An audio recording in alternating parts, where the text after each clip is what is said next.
Guys 16 दूनी 22 और आपको मैं पढ़ाऊंगा 8 दूनी 16। जी हाँ, आज आपको इंटर के हाई स्कूल के जितने भी रस आपके कॉम्पिटेटिव यानी कि बोर्ड परीक्षा में आते हैं और जितने भी कॉम्पिटेटिव एग्जाम में आते हैं, आपको यकीन मानिएगा ऐसा वीडियो यूट्यूब पे नहीं मिलेगा। वैसे तो मैंने ये सुपरफ्लुअस वर्ड बोल दिया है, लेकिन मिलेगा, लेकिन इस तरीके का कंटेंट वो नहीं आपको देंगे। आप यकीन मानिएगा, आप हंसते हंसते रसों को याद कर लेंगे, आपको पता नहीं लगेगा कि आपने कब रस याद कर लिए। जी हाँ, आइए हम चलते हैं रस की ओर। मैं दोस्तों आपको अपने चैनल दीपक शकुंतला सर पर स्वागत आपका करता हूं। अगर आपको इस वीडियो की क्वालिटी बेहतर ना लग रही हो तो YouTube में फैसिलिटी होती है, क्वालिटी बढ़ा सकते हैं। स्पीड हमारी लो लग रही है तो आप स्पीड को भी मेंटेन कर सकते हैं अपनी इच्छा के अनुसार। वीडियो अगर पसंद आए तो वीडियो को लाइक करना, अपने दोस्तों को शेयर करना। अगर वीडियो पसंद ना आए तो बेटा इसे डिसलाइक करना और कमेंट में ये जरूर बताना कि आपने क्यों इसे डिसलाइक किया। अगर आप लाइक भी करें तो ये भी बताएं कि आपको कंटेंट अच्छा लगा कि नहीं लगा। जी हाँ, चलिए फिर हम अपनी साइज को छोटा करके और चलते हैं। आइए, किस तरीके से आप इस चीज को जानेंगे, बहुत बेहतर तरीके से हम देखते हैं किस तरीके से आप लोग इसे याद करेंगे। क्या होता है रस? रस का मतलब ये होता है, रस का मतलब होता है तो आनंद। रस से क्या होता है? रस मतलब कई तरीके का होता है। कड़वा भी रस होता है जिससे हमारा मुंह बन जाता है, और मीठा भी रस होता है, अच्छा लगता है। जैसे हमने कह दिया, अर्ज किया है कि लैला की शादी में एक लफड़ा हो गया। लैला की शादी में एक लफड़ा हो गया, मजनू इतना नाचा कि लंगड़ा हो गया। वाह वाह! यानी कि आपको यहाँ से हंसी मिलेगी। चुटकुला सुनने से आपको हास्य रस उत्पन्न होता है कि जैसे लवरी तेरे प्यार में लबरा हो गए हम, लवरी तेरे प्यार में लबरा हो गए हम, और माई कसम धूप में बैठे बैठे चितकबरा हो गए हम। तो इसको पढ़ने से आपको क्या लग रहा है? आपको हंसी सी याद आ रही है, हंसना जैसा लग रहा है। तो इसी तरीके से दोस्तों हम रसों को पढ़ेंगे। और इंटर में आपके कौन कौन से रस हैं? जैसे आपके श्रृंगार रस, वीर रस, करुण रस, हास्य रस, शांत रस। और मैं इन सारे रसों को और इनसे भी अदर भी रस हैं, उनको भी आपको बहुत सिंपल दे तरीके से पढ़ाऊंगा। आपको किताबी कीड़ा नहीं बनाऊंगा, मतलब जो किताब में छपा गई, फिर हमारे पढ़ाने का अर्थ ही क्या हुआ। आपको बहुत सिंपल तरीके से पढ़ाऊंगा। चलिए, तो आप यहाँ से हास्य रस देखिए। रस कई तरीके को, कभी रोना हम लोगों को आ जाता है, वो रोने लगते हैं, और कभी हम लोगों को हंसना आता है। कभी ऐसा लगता है कि बस शांत बैठे रहें, है ना, कोई जंट कर देता बस शांत बैठे रहें, या कोई समझाने लगता वो बस बस शांत ही अब बैठना है। तो इस तरीके से हम लोग सोचने लगते हैं। तो चलिए हम लोग रस के बारे में देखेंगे। उससे पहले आइए हम देखते हैं क्या होता है रस, इसके बारे में चर्चा करते हैं। कहते हैं कि बेटा, दोस्तों कहते हैं कि जिंदगी हमें वो नहीं देती है। जी हाँ, जिंदगी हमें वो नहीं देती है जो हमें चाहिए होता है। ये सच है। जिंदगी हमें वो देती है जिस काबिल हम होते हैं। अगर आप अपने आप को बेहतर बनाएंगे तो आपको बेहतर मिलेगा। अगर आप अपने आप को बेहतर नहीं बनाएंगे तो आपको बेहतर नहीं मिलेगा। ये बताइए, हम लिख के देते हैं। अगर आप मेहनत करेंगे तो, और पढ़ेंगे, मेहनत करेंगे, तभी तो अच्छे नंबर मिलेंगे। जिंदगी हमें वो नहीं देती जो हमें चाहिए होता है। हम चाह रहे हैं ये मिल जाए, ये सब कुछ मिल जाए, नहीं मिलेगा। आप उस पर वर्क कीजिएगा, आपको जरूर मिलेगा। चलिए, टाइम बॉस ना करते हुए अब चलते हैं हम लोग किधर, रस की ओर चलते हैं। लेकिन इससे पहले मैं आपको एक कहानी सुनाऊंगा। जैसे ये देखिए, ये हास्य रस है कि नहीं? इन्हें हास्य रस उत्पन्न हो रहा है कि नहीं हो रहा? जी, यहाँ पर देखिए कोई मर गया है तो यहाँ पर करुण रस उत्पन्न होगा। तो इसी तरीके से हम लोग इमेज से पढ़ेंगे, बहुत सिंपल तरीके से पढ़ेंगे। कबीर के दोहे पढ़ने से, जैसे ये भैया ये सुशांत सर हैं, तो देखिए जैसे ही कह रहे हैं कि जिंदगी है, जिंदगी है साहब हर रंग दिखाएगी, जिंदगी है साहब हर रंग दिखाएगी, कभी तो बेहद गम से सताएगी, और कभी कभी तो यही जिंदगी रोते रोते भी हंसाएगी। जी हाँ दोस्तों, ये हमें क्या करता है, हम पढ़ते हैं कि बड़ा थोड़ा मतलब उसमें डूब जाते हैं, थोड़ा गम सा फील होता है और शांति सी फील होती है दिल के अंदर, है ना। तो इस तरीके से हम लोग इमेज से पढ़ेंगे। जैसे ये आपको इमेज, ये कहानी बहुत बेस्ट है। जैसे एक बार पंडित और नाई जा रहे थे गंगा नहाने, तो पंडित ने नाई से कहा, भाई हमारे साथ चलो। नाई चलने को तैयार नहीं था, लेकिन फिर भी जबरदस्ती ले गए। तो नाई ने एक शर्त रखी थी कि अगर मैं आपसे रास्ते में कोई क्वेश्चन पूछूंगा, अगर आपने उसका आंसर नहीं दे पाया तो मैं रास्ते ही से ही लौट आऊंगा। तो नाई ने एक इंसान ढूंढा था जो कि गांव की गलियों में नागिन को हाथ में लिए हुए रो रहा था कि चली गई पर कुछ कह के नाई गई। तो इसके बारे में हम आपको चर्चा डिटेल पूरी कहानी बताएंगे। चलिए पहले हम कुछ रस पढ़ लेते हैं। श्रृंगार रस के ऊपर जब हम चीजें पढ़ेंगे तो हम कहानी बहुत बेहतर तरीके से समझेंगे। देखिए आज हम आपको बता रहे हैं क्या क्या हम लोगों को पढ़ना है। देखिए जैसे ये है, ये है, ये पढ़ना है। आपको बहुत सिंपल तरीके से पढ़ना पड़ेगा। ये देखिए हम ये पढ़ेंगे, ये सारी चीजें पढ़ेंगे, ये पढ़ेंगे। ये पहले ये दिखा देते हैं आपको, विद इमेज के साथ पढ़ने वाले हैं और कुछ भी मतलब ऐसे वे रटवाएंगे नहीं, आपको बेहतर तरीके से बेहतर कंटेंट देंगे। ये देखिए आपको इमेज से सारी चीजें मैं याद करवा दूंगा। आपको लगेगा कि हाँ आप अच्छी जगह आए हुए, बेहतर आपको लगेगा, है ना। चलिए हाँ, तो इन इमेज को हम आसानी से पहले देखेंगे। तो हम पहले नाग की भी कहानी देखेंगे कि चली गई नाग क्यों रो रहा था, नागिन को, मरी हुई नागिन को लिए हुए इच्छाधारी नाग क्यों गलियों में रो रहा था कि चली गई पर कुछ कही के नहीं। तो कहानी यहाँ पर की अलग है। तो पहले तो हम इन चीजों को समझते हैं। ये श्रृंगार रस की कहानी है और क्या है कैसे है ये सारी चीजों को हम लोग पढ़ेंगे। चलिए देखिए यूपी बोर्ड की बात करते हैं। तो यूपी बोर्ड यानी कि यूपी बोर्ड में अगर आप लोगों से ये क्वेश्चन पूछा जाता है कि भैया यूपी बोर्ड जो है, चाहे वो 10th क्लास हो चाहे 12th क्लास हो, यानी कि कक्षा 10 हो या 12 हो, तो आपको यहाँ तो आते आते रस हैं और कम्पिटेटिव एग्जाम में भी पूछे जाते हैं। अगर आपसे कोई क्वेश्चन ये पूछे कि दोस्तों की रस क्या होता है, तो आप कहना रस का मतलब होता है सर जूस। सर जूस को पीने से कभी कभी आनंद भी आता है, लेकिन कभी जूस खराब होता है तो हम लोगों का मुंह भी बन जाता है ना। तो रस आपका अच्छा भी हो सकता है, रस आपका खराब भी होता है। तो रस का अर्थ आनंद होता है और रस का अर्थ जूस भी होता है। रस की परिभाषा क्या है, तो आपको इसी तरीके से स्क्रीनशॉट ले लेना है। रस की परिभाषा क्या है कि किसी वाक्य को सुनकर या पढ़कर या किसी दृश्य को देखकर, जैसे हम लोग क्या करते हैं नौटंकी में जोकर को देखते हैं तो हम लोगों को मतलब हंसना जैसा आ जाता है, तो किसी दृश्य को देखकर जो अनुभूति होती है उसे ही रस कहते हैं। उसे बेटा क्या कहते हैं, रस कहते हैं। जैसे हम लोग चुटकुला सुन के हंसने लगते हैं, कॉमिक्स पढ़कर हंसने लगते हैं, जोकर को देखकर हंसना। रस के अंग कौन कौन से होते हैं, रस के 4 अंग होते हैं। चलिए हम इनको बहुत आसानी तरीके से देखने वाले हैं। रस के अंग कौन कौन से 4 होते हैं, तो आइए चर्चा करते हैं। अगर आपसे कोई क्वेश्चन ये पूछे कि रस के कितने अंग होते हैं, तो आप बताएंगे सर रस के 4 अंग होते हैं। कितने अंग बताएंगे आप, 4 अंग बताएंगे। अच्छा सर कितने अंग बताएंगे, 4 अंग बताएंगे। जैसे स्थायी भाव आप बताएंगे, विभाव बताएंगे और अनुभाव बताएंगे और संचारी भाव। अच्छा सर कितने भाव हो गए, स्थायी भाव हो गया, विभाव हो गया, अनुभाव हो गया, संचारी भाव हो गया। आपको रस की परिभाषा मिलती है कि हंस रस पढ़ते हैं जब हम लोग संचारी भाव स्थायी भाव से पुष्ट होकर, तो संचारी स्थायी अनुभाव विभाव से पुष्ट होकर, ये ऐसी पूरी मतलब आपको थ्योरी पढ़नी पड़ती है, आपको समझ में नहीं आता। तो हम आज एक एक करके आपको बताएंगे स्थायी भाव क्या होते हैं, विभाव क्या होते हैं, अनुभाव क्या होते हैं, संचारी भाव क्या होते हैं। विद इमेज के साथ पढ़ेंगे। देखिए स्थायी भाव क्या होते हैं, जो भाव हमारे मन में जन्म से ही होते हैं परंतु छिपे रहते हैं और अनुकूल वातावरण मिलने पर बाहर आते हैं, उन्हें दोस्तों स्थायी भाव कहते हैं। और प्रत्येक रस का अलग अलग स्थायी भाव होता है। हमारे अंदर सर कौन कौन से होते हैं, चलिए हम लोग चर्चा करेंगे कौन कौन से हमारे अंदर रस छुपे हुए रहते हैं। इन्हें ट्रिक से पढ़ेंगे। जैसे हम लोगों के अंदर रोना भी छुपा हुआ है, हम लोगों के अंदर शांत होना भी छुपा हुआ है। ऐसा तो नहीं अरे शांत कहीं दूसरी जगह से आ जाता है, नहीं नहीं, हमारे अंदर शांत भी रस उत्पन्न हो जाता है। तो हमारे अंदर शांति भी है, हमारे अंदर रोना भी है, हमारे अंदर गुस्सा भी है, हमारे अंदर प्रेम भाव का प्रेम भी है, मतलब प्रेम भी जग जाता है। तो ये सब हम लोगों के अंदर जन्मजात से होता है, ये नहीं कि बाद में चीजें डेवलप होती हैं, नहीं, ये जन्मजात गॉड गिफ्टेड यानी कि भगवान की दी हुई ये सारी चीजें होती हैं। अच्छा सर इनको ट्रिक से कैसे याद करेंगे, चलिए ट्रिक से इनको याद करते हैं।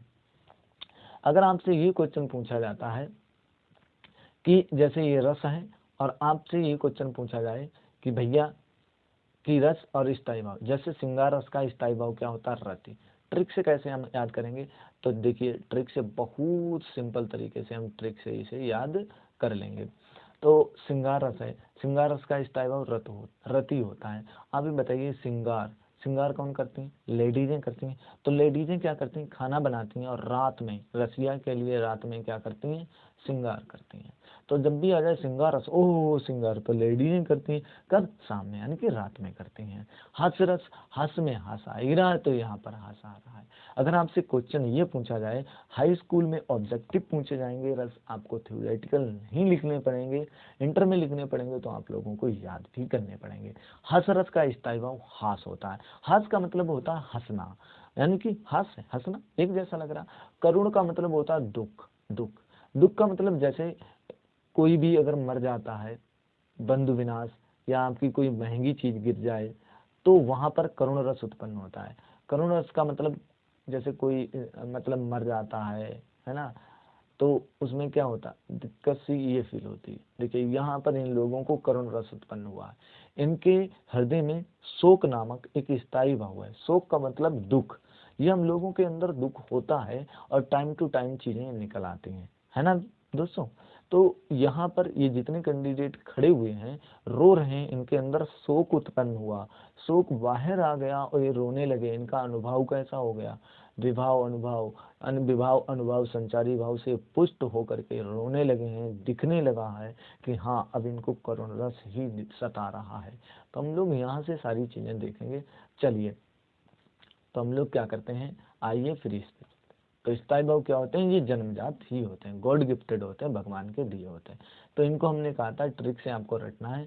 तो ट्रिक से कैसे रटेंगे, आइए चर्चा करते हैं। तो करुण रस का स्थायी भाव क्या हो गया? शोक हो गया। वीर रस का स्थायी भाव उत्साह हो गया। देखिए, वीर कहानियां कब सुनाते हैं? यानी कि जब फौजी या मतलब कोई भी लड़ाई पे जाता है, तो उनको वीर कहानियां सुनाई जाती हैं। जैसे हम लोग मूवी देख लेते हैं, वो डिशों डिशों करके क्या करता है, वो गद्दार को मारता है, तो हम लोगों की लड़ाई होती, सोचते हैं ऐसे ही साले को धुल धुल के मारेंगे। लेकिन नहीं बेटा, वो मतलब वहां पर अलग चीज होती है, यहाँ पर अलग होती है। तो हम लोग वीर कहानियां सुन लेती हैं, अरे उनका घोड़ा ऐसा था, वो एक तलवार से सबको गिरा देते थे, बहुत पहलवान थे। तो हमारे अंदर भी उत्साह आता है, अब तो 5 चाय आ जाए, सबको गिरा देंगे। लेकिन गिरा तो नहीं पाओगे, गिर ही जाओगे, है ना। तो इसलिए कहते हैं वीर रस का स्थायी भाव उत्साह, एकदम उत्साह भर देते हैं। आ जाओ 10 आ जाओ, ताल ठोकने लगते हैं, आ जाओ भैया आ जाओ। फिर गिराने की वजह खुद गिर जाते हैं। रौद्र, जैसे हम लोग क्या करते हैं, शंकर भगवान रौद्र रूप रख लेते थे। कब? जब उन्हें क्रोध आता था। जब उनको क्रोध आता था तो वो रौद्र रूप रख लेते हैं, है ना बेटा। तो रौद्र रस कौन रखते थे? रौद्र रस कब उत्पन्न होता है? जब क्रोध में आदमी बड़ा भयंकर रूप रख लेता है, बस मारने पे तुल जाता है। भयानक, भयानक, भयानक में आ रहा भय, भय, यानी कि जब आपको भय एकदम लगे, जैसे आप पढ़ रहे हैं या आप बैठे हुए हैं, वीडियो हमारा देख रहे हैं, एकदम मोबाइल से भूत आपके सामने आ जाए, एकदम आपको भयानक रस उत्पन्न, ओ ये क्या आ गया, है ना। आप कहीं जा रहे हैं, और आप कहीं जा रहे हैं, रास्ते में अचानक, रास्ते में क्या करे, रास्ते जा रहे, अचानक रास्ता फट जाए, ओ एकदम भय हो जाएगा। तो वहां पर भय उत्पन्न हो जाएगा। जहां पर भय उत्पन्न होता है, वहां पर भयानक रस उत्पन्न हो जाता है ना। भय भी हमारे अंदर होता है, डर।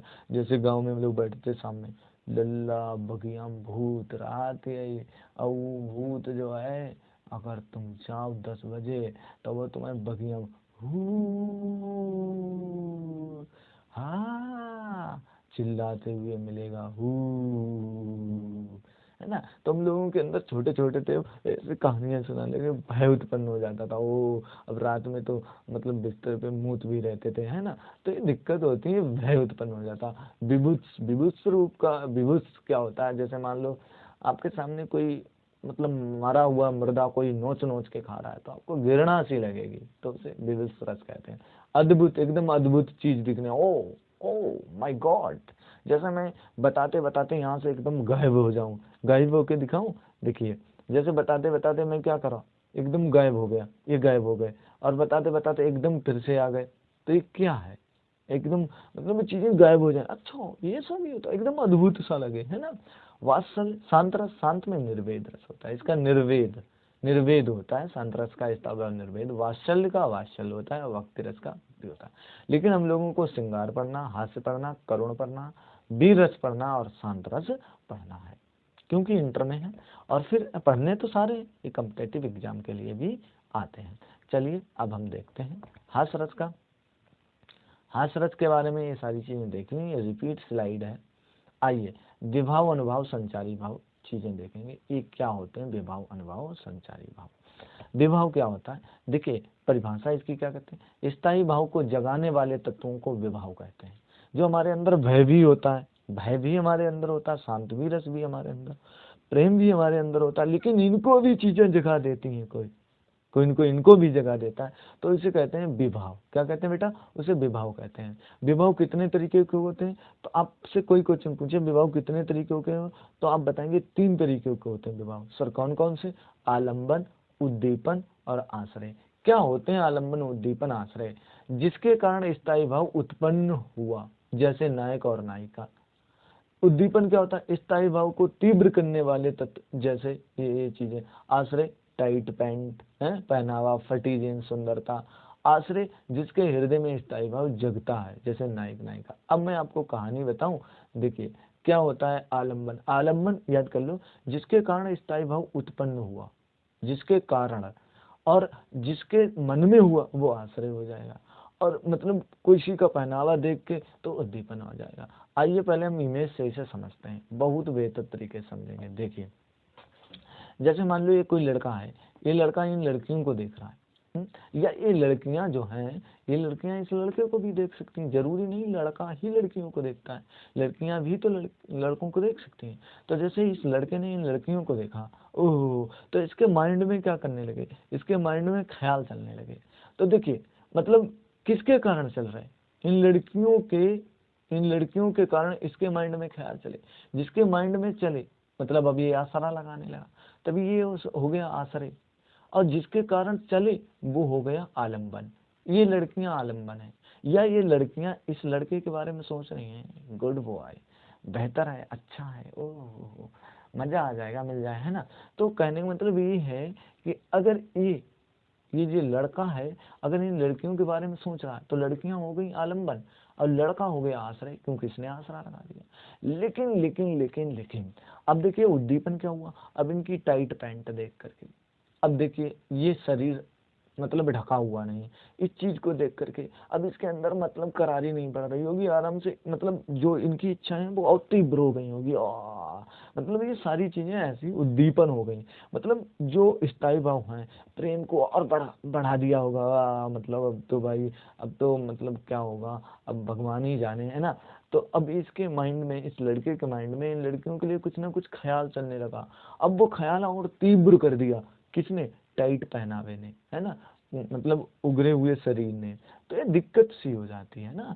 तो जिसके कारण जैसे अगर मान लो, अब आपको बताएं, जैसे इसमें दिक्कत देखिए, कोई दिक्कत वाली बात नहीं है। जैसे लड़कियों के कारण हो रहा है तो लड़कियां आलंबन हो गई, जिसको हो रहा है मतलब माइंड में जो सोच रहा है वो आश्रय हो गए। अब उसके पहनावे को देखकर, उसकी सुंदरता को देखकर, उसके सौंदर्य को देखकर, उसकी टाइट पैंट को देख करके मतलब और चीजें तेज हो रही हैं, तो वो उद्दीपन हो गए। उद्दीपन का मतलब और चीजें उदय होने लगती हैं।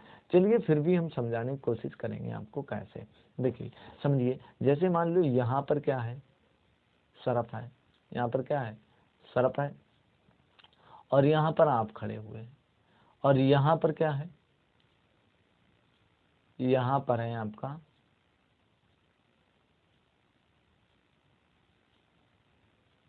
शेर, यहाँ पर क्या है, शेर है, ये शेर है, ये शेर खड़ा है, ये सांप खड़ा है, और आप यहाँ पर आप खड़े हुए हैं। तो क्या दिक्कत होगी, जैसे ये शेर जो है और ये सांप है, तो अगर ये सांप के कारण देखिए, अब आपके माइंड में मतलब आपके हृदय में भय उत्पन्न हो गया, किसके कारण हुआ, सांप और शेर के चक्कर में। तो क्या हुआ, आप क्या है, आश्रय हैं, क्योंकि आपके हृदय में हुआ इसलिए आप आश्रय हैं, और जिसके कारण हुआ वो आलंबन है। अब इधर से सांप की फुसकार, तो वो आपके डर को और भी तेज कर रही है, तो आप कांपने लगेंगे। ओह, आपका कांपना ही अनुभव है ना। मतलब अब कुछ ना कुछ भाव आपके हृदय से निकलने लगेगा, और इस शेर की खड़खड़ाहट, दहाड़, तो आपका और भय को तेज कर रही है। अरे तो आप एक नंबर भी कर सकते हैं, है ना। तो इनकी शेर की दहाड़, सांप की फुसकार उद्दीपन है, चीजों को तेज कर रही है। और सांप के कारण आपके हृदय में चीजें और तेज हो रही हैं, मतलब और शेर को देख करके जो मतलब डर लग रहा है, तो ये हो गए आलम्बन। और आपके हृदय में हो रहा, आप हो गए आश्रय, आश्रय हो गया, है ना। तो यहाँ से देखिएगा, हाँ, तो हम लोग कहाँ पर थे, यहाँ पर थे। तो आलम्बन उद्दीपन आप समझ चुके होंगे। आइए फिर अब हम समझते हैं किसके बारे में, अब समझते हैं, यहाँ तो समझ गए आप, अनुभव के बारे में। देखिए अनुभव क्या होता है, परिभाषा, मन के भावों को व्यक्त करने वाली शारीरिक व मानसिक चेष्टाओं को अनुभव कहते हैं। अच्छा सर क्या है, ये चेष्टाएं दो प्रकार की होती हैं, कायिक चेष्टाएं, सात्विक चेष्टाएं। यानी कि जो मन के अंदर भाव चलने लगे, मान लो लड़के ने लड़की को देखा, ओ ये क्या सिस्टम है, तो अब वो हरकतें करेगा, या तो सीटी बजा देगा, या तो आंख मारेगा, या तो जाकर के उसे टच करेगा, तो अपने मन के भावों को व्यक्त करेगा, या जाकर के आई लव यू बोल देगा। तो मन के भावों को जो व्यक्त करने लगेगा वही अनुभव हो जाएगा। अब वो ये दो तरीके, ये तो कुछ तो स्वतः होने लगते हैं, और कुछ मतलब इंसान जानबूझकर करता है। तो जानबूझकर की जाने वाली हरकतें कायिक हरकतें कहलाती हैं। नंबर 1 में जानबूझकर की जाने वाली हरकतों को कायिक हरकत कहते हैं। जैसे आंख मार देना, क्या मारना, आंख मारना, किस कर देना, जा करके किस कर देना।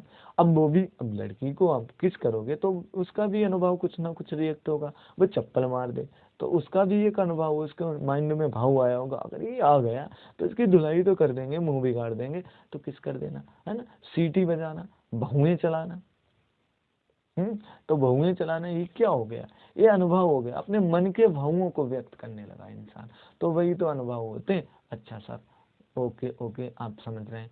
और सात्विक क्या होते हैं, जो स्वतः होने लगे। सपोज दैट आपकी गर्लफ्रेंड है, और आपकी गर्लफ्रेंड अचानक आपके घर पे आ गए, और मम्मी भी पास है, मतलब मम्मी अभी तो नहीं थी, रूम में बैठे हुए दोनों लोग बातें कर रहे हैं, आज क्यों नहीं आए कॉलेज, ऐसा है वैसा है ना। तो फिर क्या हुआ, एकदम मम्मी पापा की एंट्री हुई, तो क्या होने लगा, आप एकदम कांपने लगेंगे, ओ मम्मी भी आ गई, है ना। अब हाँ, गर्लफ्रेंड्स बोल रहे, हाँ क्या चाहिए था, आप क्या करने आई हैं, हम जानते नहीं आपको, अच्छा कॉपी लेने आई हैं। तो आपकी आवाज़ खड़बड़ाहट करने लगेगी, सही तरीके से बोलेगी नहीं, शरीर कंपन करने लगेगा। तो ये सात्विक चीजें होती हैं जो स्वतः होने लगती हैं। अच्छा सर, सात्विक ऐसी हरकत जो स्वयं होती है, जो स्वयं होने लगती है, उसे सात्विक हरकत कहते हैं। और ये कुल 8 प्रकार की होती हैं। जैसे आंसू बहने लगना, ओ आंसू, आंसू भी तो स्वतः ही बहता है। आंख भी लाल हो जाना, वो आंख गुस्से में आंख ऑटोमेटिकली लाल हो जाती है। सांसों का तेज हो जाना, कांपने लगना, ये होता है। संचारी भाव क्या होते हैं, ऐसे भाव जो थोड़े समय के लिए आकर के फिर गायब हो जाते हैं, ऐसे भावों को संचारी भाव कहते हैं। और दोस्तों संचारी भाव 33 तरीके के होते हैं। कितने तरीके के होते हैं बेटा, 33 तरीके के होते हैं संचारी भाव। द्वेष, ईर्ष्या, ये तो कुछ समय के लिए आते हैं, बस फिर गायब हो जाते हैं, तो इनको ही संचारी भाव कहते हैं। चलिए अब कहानी हम लोग देखेंगे बहुत बेहतर तरीके से। तो यहाँ तक तो पढ़ चुके थे, इसको बताना यहाँ से कौन सा रस उत्पन्न होगा कि माला फेरत जुग भया फिरा न मन का फेर, माला फेरत जुग भया फिरा न मन का फेर, कर का मन का डार दे, मन का फेर। यानी कि इसको कबीर दास के जितने भी दोहे हैं उनको पढ़ने से शांत रस उत्पन्न होता है। कबीर जी की वाणी ये बता रहे, माला फेरते फेरते युग बीत गया, तब भी मन का कपट दूर नहीं हुआ। बहुत से लोग पुजारी, साधु ये सब बन जाते हैं, लेकिन मन में जो कपट होता है वो दूर नहीं होता है। जिंदगी भर माला फेरते रहते हैं, लेकिन फिर भी चीजें बेहतर नहीं कर पाते हैं। हे मनुष्य, हाथ से माला फेरने से कुछ नहीं होगा। अपने मन रूपी, मन का बोलते हैं, मतलब माले में जो गुरिया होता है उसको बोलते हैं। फेर मतलब अपने मन रूपी मन के को फेर, अर्थात मन को सुधार कर, तभी तो सुधर पाएगा, है ना। तो इसको मतलब जितने भी कबीरदास के दोहे हैं उनको पढ़ने से बेटा शांत रस ही उत्पन्न होता है। अब यहाँ पर आप लोग समझ चुके थे, ये भी समझ चुके थे, इनके हास्यरस उत्पन्न होता है। अब कहानी आपको मैं बताऊंगा। तो नाई ने पूछा कि पंडित जी आप हमें बताइए, तो कहानी देखिए कहाँ से थी। तो पंडित जी ने कहा था कि नाई जी, अगर आपको रास्ते में कोई ऐसा प्रसंग मिला, जैसे आप कह रहे हैं कि अगर मतलब हमें कोई भी प्रसंग मिला और हमने आपसे पूछा पंडित जी, और आपने नहीं बता पाया तो हम वहीं रास्ते से लौट आएंगे। बोले चलो ठीक है, बढ़िया बात है। तो नाई जो था उसने घोड़ा ओड़ा बांधा, और जैसे वो जा रहे थे गंगा जी नहाने, तो उनने घोड़ा ओड़ा बांधा। घोड़ा बांधने के बाद क्या हुआ, नाई चला गया बाजार, और बाजार में उसने दाना पानी घोड़े के लिए खरीदा अपने लिए, और वो क्वेश्चन ढूंढने चले गए, प्रसन्न ढूंढने चले गए गाँव में। गाँव में उन्होंने देखा कि एक लड़का नागिन को लिए हुए रोता हुआ घूम रहा था कि चली गई पर कुछ कही के नहीं गई। गा गा कर कहीं कभी ऐसे कहता था कि मेरी प्राणन प्यारी नारी तू मरी गई, लेकिन कछु कहीं ना गई। तो ये कहानी इसने देखी और सबसे पूछने लगा कि ये लड़का नागिन को लिए क्यों रो रहा है। तो अब किसी को पता हो तो वो बताए, तो ये बात किसी को पता नहीं थी। तो नाई ने सोचा कि चलो अब तो जाने का अब उपाय समझ में आ गया। अब पंडित जी इसका आंसर दे नहीं पाएंगे और हम घर पे चले जाएंगे। तो देखिए कहानी कहाँ तक बढ़ जाती है, फिर देखिए ये कहानी कहाँ से स्टार्ट थी। तो पंडित जी बताने लगे कि एक राजा, वंस अपॉन टाइम एक राजा और रानी रहा करते थे। मतलब ये कहानी कैसे बनी कैसे नहीं, इसमें श्रृंगार रस उत्पन्न होगा, और श्रृंगार रस 2 टाइप का होता है, 2 तरीके का होता है। एक होता है वियोग श्रृंगार रस, एक होता है संयोग श्रृंगार रस। संयोग श्रृंगार रस स्टार्टिंग में होता है, जब आपकी कोई गर्लफ्रेंड बनती है तो आप स्टार्टिंग में संयोग रस उत्पन्न होता है। जब ब्रेकअप हो जाता है तो वहां पर वियोग श्रृंगार रस उत्पन्न होता है। तो देखिए कैसे ये लड़का रो रहा था सांप को लटकाए हुए कि चली गई पर कुछ कह के नहीं गई। तो देखिए कहानी क्या थी, एक राजा रहते थे, और राजा और एक रानी थे। रानी की कोई संतान नहीं हो रही थी, कोई बच्चा हो नहीं रहा था रानी के। तो राजा बहुत परेशान थे। तो इस परेशानी को दूर करने के लिए रानी ने झूठ कह दिया कि मेरे गर्भ में बच्चा है। तो राजा चलो खुश हुए, बोले ठीक है अब तो गर्भ तो धारण हो गया, तो बोले बच्चा भी हो जाएगा। अब रानी क्या करने लगी, नौटंकी करने लगी। उसने क्या किया, धन लुटाना स्टार्ट कर दिया ताकि राजा को विश्वास हो जाए कि हाँ मेरे गर्भ में बच्चा है। बोले चलो ठीक है, अच्छी बात है। सबको धन दौलत लुटाने लगी रानी। फिर क्या होता है भाई, टाइम पीरियड हो जाता, 9 महीने हो जाते हैं। फिर भाई डिलीवरी का समय आ जाता, बच्चे का जश्न असन मनाया जाता है। लेकिन जश्न भी झूठा ही मनाती है रानी। रानी जश्न झूठा मनाती है तो क्या होता है कि राजा कहते हैं भाई अब बच्चा अच्छा हो गया, चलो देख ले जाके।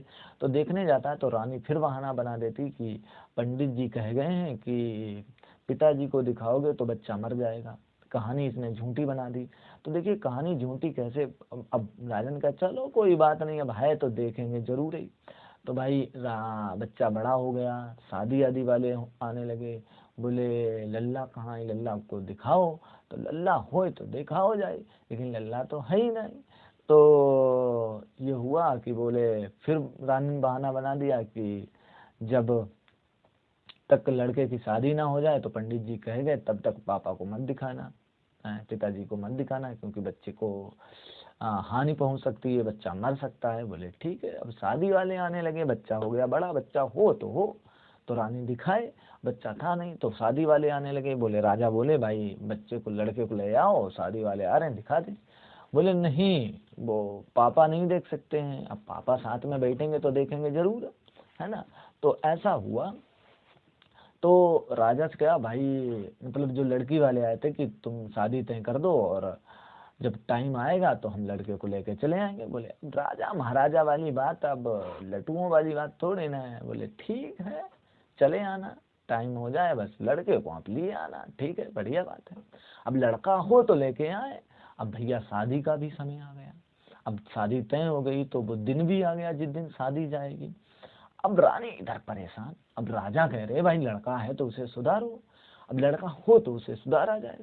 तो क्या हुआ, रानी ने आटे का लड़का बना करके इसमें रख दिया, डोली में रख दिया। और डोली जब कुहार इसमें मतलब अपने कुहारों ने डोली उठाई, और कुहार जब चंद चले जाते हैं। इधर से डोली जब कुहार लिए जा रहे हैं और एक वीरान जंगल में पहुंचते हैं। अब देखिए कहानी यहाँ से इंटरेस्ट लेती है। वीरान जंगल में पहुंचते हैं और दूर दूर तक मतलब छाँव नहीं थी। और जब वो जंगल में पहुंचते हैं तो वो कहते हैं कि भैया ऐसा करो, डोली ले रखियो, पानी वानी ले पी। बोले ठीक है। डोली इन लोगों ने क्या की, जंगल में डोली रख दी और पानी पीने लगे। देखिए कहानी कहाँ तक पहुंच गई। अब जैसे इन्होंने डोली रखी तो देखिए कहानी क्या हुई। कहानी ने ऐसा ट्विस्ट लिया कि आप समझना भी, दिमाग भी मतलब कहेगा कि ये क्या हो रहा है ना। तो इन्होंने क्या की, डोली रख दी और उसी जंगल में, उसी वीरान जंगल में, सुनसान जंगल में इच्छाधारी दो नाग नागिन रहते थे। इच्छाधारी जब दो नाग नागिन रहते थे तो उनने जा सोची कि जब डोली कैसी रखी है। तो नाग जो था, इच्छाधारी जो नाग था, वो डोली में गया। अब जब डोली में वो है तो उसने देखो है कि डोली के अंदर लड़का हो तो देखो जाए। और डोली के अंदर क्या था, डोली के अंदर था आटे का लड़का। आटे का जब लड़का था तो नाग ने देखा ये कैसी शादी है, लड़का है ही नहीं और शादी होने जा रही है। तो वो नाग जो था वो अपनी नागिनी के पास आया। नागिनी के पास आया, बोले देखो अरे ये कैसी बारात है। अब दोनों लोग जो इच्छाधारी नाग नागिन थे, इन्होंने मानुष का रूप रख लिया और नाग समझा के कहने लगा कि रानी नागिन, ये कैसा सिस्टम है, ये कैसी बारात है, बिना लड़के की बारात जा रही है। नागिन सच नहीं मान रही, बिना लड़के की कैसी बारात होगी। बोले चलो हम तुमको दिखाएं चल के। हम बोले अब नागिन कहने लगी अब घर के लोग ऐसे चलेंगे तो वो लोग वहां बैठे हैं, वो ये सोचेंगे कि ये लड़के को काटने आ रहे हैं। तो ये छुप छुपा के क्या किए, इस डोली के पास गए। अब जो डोली के पास जाते हैं तो डोली में बच्चा हो यानी कि लड़का हो तो वो मिले, लड़का था ही नहीं। और ये फिर वापस आए, फिर इन्होंने राय मशवरा किया। नाग कहने लगा कि प्यारी, अगर आपकी इच्छा हो तो मैं इस लड़की के घर के इज्जत बचाई दे जाएगी। बोले वो कैसे। बोले हम दूल्हा बन जाएंगे, अब जो है इस लड़की के घर पे जा कर के इसकी लाज बता देंगे और लड़के की भी लाज बच जाएगी, अगर आपकी इच्छा हो तो। अब तुम ही बताओ, मतलब नागिन क्यों जाने देगी। भाई जाने भी नहीं देगी, वो मुमकिन भी है। तो क्या हुआ, नागिन का ऐसा भाई नहीं है, मतलब मना करती रही, नाग माना नहीं। बोले नहीं हम तुम्हारी कसम खाते हैं, हम आ जाएंगे, उधर शादी निपटाएंगे और इधर ही आ जाएंगे। बोले नागिन कहती रही, बहुत मना करती रही। बोले अच्छा कसम असम खाई तो बोले चलो अच्छा चले जाओ। नाग जो थो उसने इच्छाधारी नाग भाई, इसने सुंदर रूप रखो। जंगल में तो रहते ही थे, इस जंगल में यहाँ इच्छाधारी नाग ने बहुत बढ़िया सुंदर रूप रखो, डोली में बैठी हो जाएगी। डोली में जब चंद चले जाते हैं, जब राजा घर पे पहुंच जाए, जब वो वहां पहुंचते हैं तो भैया लड़का मतलब सुंदर लड़का बन गया। इच्छाधारी नाग भाई सुंदर सुंदर ही बनेगा। अब वहां जब ये लड़का डोली से बाहर उतरा, लोग एकदम भयानक मतलब एकदम अचंभा लगा, और ये लड़का इतना सुंदर, तभी रानी नहीं, राजा को भी अचंभा लगा। अरे मेरा लड़का इतना सुंदर था तभी रानी नहीं दिखा रही थी। अब उधर रानी मंदिर में पड़ी, ये भगवान मेरी लाज बचाई दी। अब लड़का हो तो बेचारी वो तो मतलब धैर्य थोड़ी मान रही, लेकिन लड़का था ही नहीं। अब क्या दिक्कत है, दिक्कत ये हो गई मतलब अब इधर तो लाज बचा ली, अब नागिन इधर आसरा देख रही, चलो अच्छा ये आ जाएंगे। तो क्या हुआ भाई, उधर शादी आदि हुई, राजा भी बहुत खुश, भाई लड़का तो हमारा बहुत सुंदर। अब इधर शादी आदि हुई, शादी हो करके फिर मतलब नाम को पता कि भाई दो डोलियों में जाएंगे, अगर एक डोली में जाएंगे तो पकड़े जाएंगे, इसलिए दो डोलियां उधर से बनवाई। बोले पापा ऐसो करिए, दो डोली बनवाइए, रानी की अलग मेरी अलग बनाइए। अच्छा अब वही डोली जो थी रानी की डोली, और इधर इस डोली में रानी बैठ गई और इस डोली में नाग बैठ गया, इच्छाधारी नाग। अब वह वीरान जंगल में चंद चले आवत हैं, तो वीरान जंगल में पहुंचत हैं। वीरान जंगल में जब पहुंचते हैं तो जो नाग थो वो डोली से बाहर निकलती है और इच्छाधारी नाग बन जाती है और रानी के पास आई जाती। कहा देखो भाई प्यारी, मैंने जो भी आपसे वादा करो तो हमने वो वादा आपको निभाओ। अब उसकी भी घर की लाज बच गई और राजा की भी लाज बच गई, लेकिन ये एक बात है, अगर तुम मेरी बात मानो तो मैं कहा। नागिन कहने लगी बात भाई बताओ, अगर मानने वाली होगी मानी जाएगी, कि आपकी इजाजत हुई तो मैं घर तक चले जाए, इधर लड़का की लाज बचाई ले जाए। अब नाग बताने लगा। अब नागिन को जो विश्वास था वो विश्वास उठने लगा। बोले जब नई नबेली दुल्हन आई है, अगर चाहे दूल्हा नहीं मिले सुहागरा, तो जब बेचारी का समझी, का दिल पे इसके पड़ी, अगर आपकी इजाजत हुई तो हम चले जाएं। नागिन बहुत मना करते रही कि नहीं, आप ना ही जान कर लेकिन नांग कसम असम खान लगो कि बस रानी 3 दिन की मोहलत दो, मैं 3 दिन के बाद जरूर चले आएंगे, तुम्हारी कसम खाते हैं 3 दिन के बाद चले आएंगे। नागिन मना करते रही। अब कहने लगी नागिन कि अब हमें आप पे यहाँ विश्वास नहीं रहेगा, आप चले जाओ लेकिन हमें विश्वास नहीं है, हमें पता है हमारी तुम याद भूल जाइए और नई शादी भाई और तुम उसकी याद में यहाँ खो जाइए, तो तुम हमें जाइए छोड़। नाग ने कहा नहीं, हम तुम्हारी कसम खाते हैं, हम नहीं तुम्हें छोड़ेंगे, 3 दिन बाद आ जाएंगे।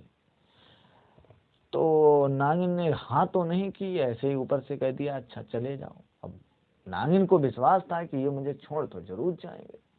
तो देखिए कहानी क्या होती है कि अब ये जो इच्छाधारी नाग था फिर से नाग बन के डोले में बैठ गए। अब पहुंचे जाके ये राजा के घर पे, कहाँ पहुंचे जाके, राजा घर पे पहुंचे जाके, वहां भाई दुल्हन उल्हन उतराई और उतर के भाई अपने इन लोगों ने सौगात मनाई। अभी ये इधर इनकी तरफ देख रहे, वो इनकी तरफ इधर देख रहे। अब ये दोनों क्या करे, प्रेम मोहब्बत में फंस गए, प्रेम मोहब्बत में फंस गए। 1 दिन 2 दिन बीत गए, 3 दिन बीत गए। अब नागिन सोच रहे कि मतलब आ ही रहे होंगे, इच्छाधारी नाग के लिए सोच रहे कि आ रहे होंगे। अब 3 दिन बीत गए ऐसे, और दिन बीतते चले जा रहे, हफ्तन से बीत गए, महीनन से बीत गए, सालन से बीत गए। नाग जो तो इच्छाधारी नाग तो वो नई नवेली दुल्हन की प्यार मोहब्बत में खोई, वो अपनी नागिन को भूल गई। अब बेचारी इधर नागिन सुनसान जंगल में अकेले बेचारी उधर उधर फट्टी आई रही। अब मतलब वो दोनों लोग थे तो अपने इधर उधर निकल जाते थे, टहलते रहते थे। अब नागिन बेचारी सुनसान जंगल में इधर उधर घूम रही। अब दिक्कत ये हो गई, अब नागिन सोच रही कि ये आए क्यों नहीं। लेकिन आपको दोस्तों बताएं, प्यार बड़ी अजीब किस्म की चीज होती है। कैसी होती, अजीब किस्म की चीज होती है। कहते हैं प्रेम बड़ी जंजीर वीर तुम झूठी मत जानो, अरे प्रेम बड़ी जंजीर वीर तुम झूठी मत जानो, अरे नाई जाति कछुपे सब बड़ी बीमारी जाई जानो, हमेशा दिल पे दिल धड़के, अरे हमेशा दिल पे दिल धड़के, और बुद्धि करे न काम कले जो बिन प्रेमी तड़पे। और जो नागिन जो थी वो बेचारी इधर तड़प रही, सुनसान जंगल में इधर उधर भटक रही।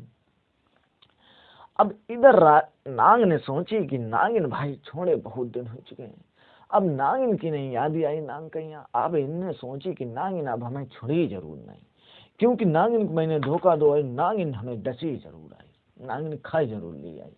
अब खाती हम तक आती थे, ली जाती नागिन, है ना।